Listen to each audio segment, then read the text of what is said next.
la frappe sur l'hôpital de Gaza. Encore une fois, je le mentionne, je le souligne, Israël dit ne pas être responsable. Du côté palestinien, du côté du Hamas, on affirme que c'est un bombardement israélien. Réaction cet après-midi du premier ministre du Canada. Les nouvelles qui sortent de Gaza aujourd'hui sont dévastatrices. C'est horrible, c'est inacceptable. Le Canada s'attend à ce que le droit humanitaire international soit toujours respecté. Est-ce que c'est légal va toujours être notre position.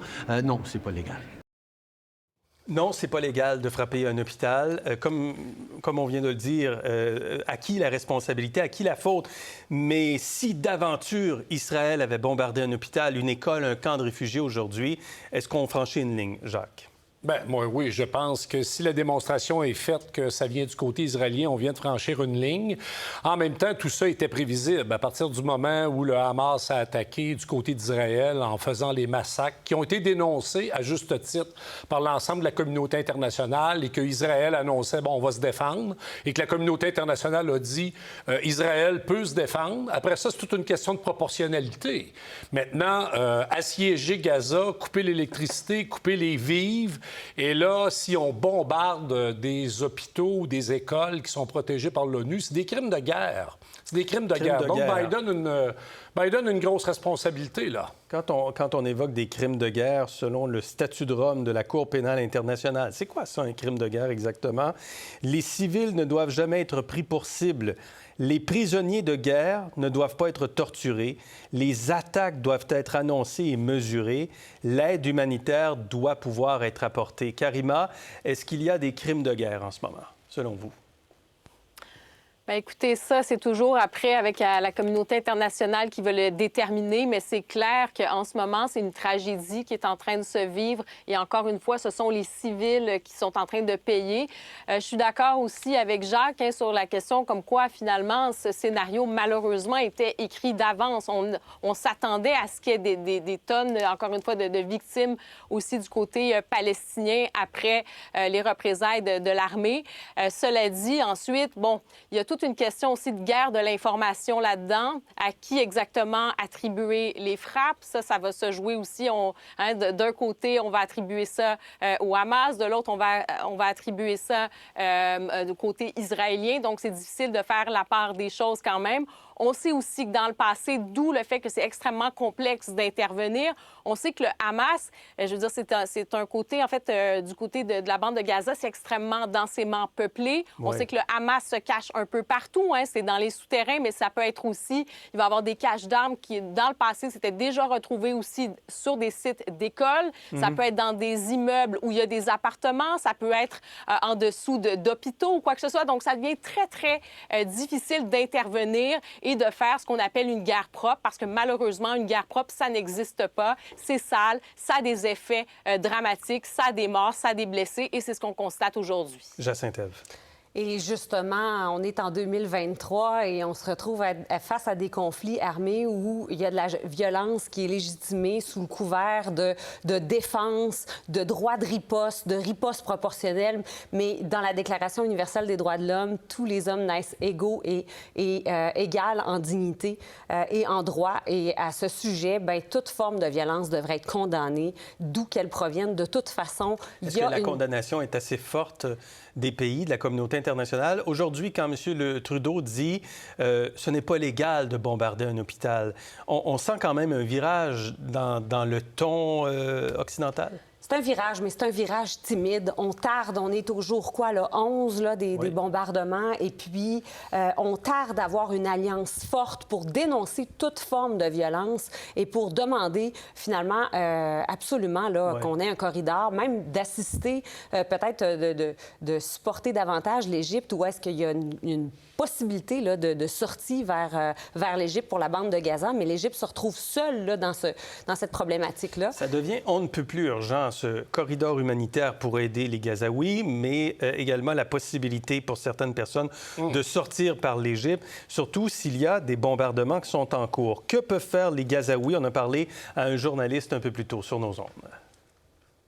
Dans mon quartier, il y a depuis hier et aujourd'hui, il y a à peu près une douzaine de familles qui sont rentrées parce qu'ils ont dit il n'y a pas d'endroit sûr.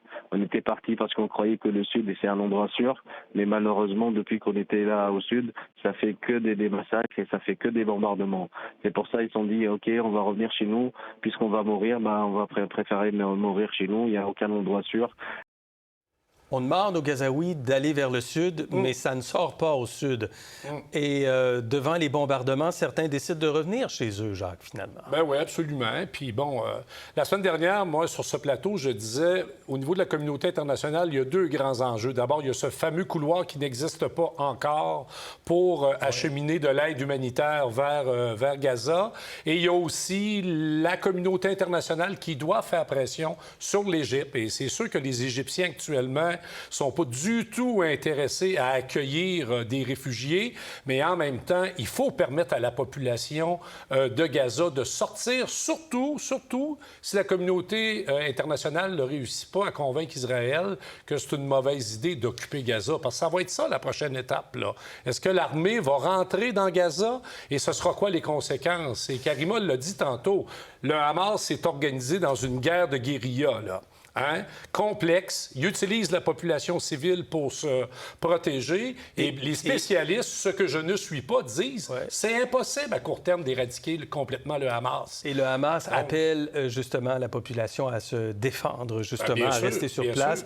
Joe Biden, donc en Israël, demain, 4000 militaires américains qui sont déjà en état d'alerte pour venir appuyer Israël au besoin. Il y a un deuxième porte-avions américain qui est au large d'Israël.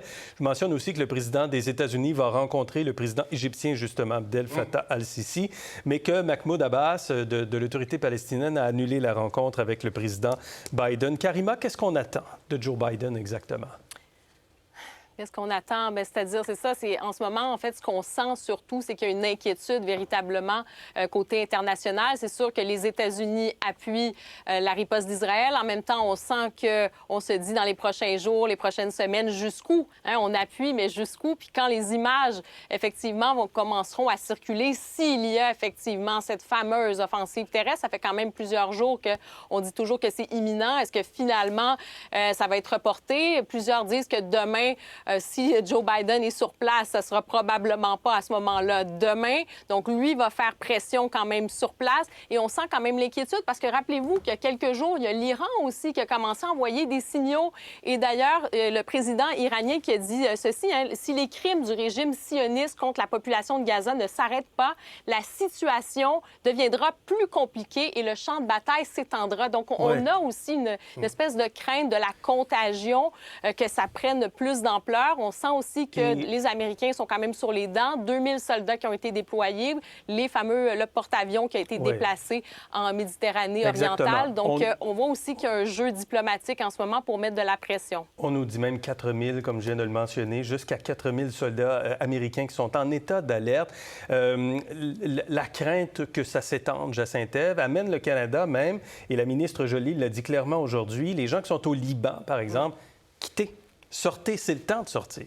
Oui, tout à fait. Et on peut faire la comparaison avec un espèce de presto, là, les fameux chaudrons presto. Ma mère cuisinait avec un chaudron presto, puis quand la pression est terriblement forte, bien, ça prend de l'eau froide pour diminuer la pression. Et je m'attends du Canada et je m'attends des États-Unis, de M. Biden, de sa rencontre, de mettre de l'eau froide sur ce presto-là, parce que justement, ce presto-là n'est plus localisé dans une région géographique du monde. Ce sont des enjeux qui dépassent les frontières et qui peuvent facilement nous amener vers un grand dérapage.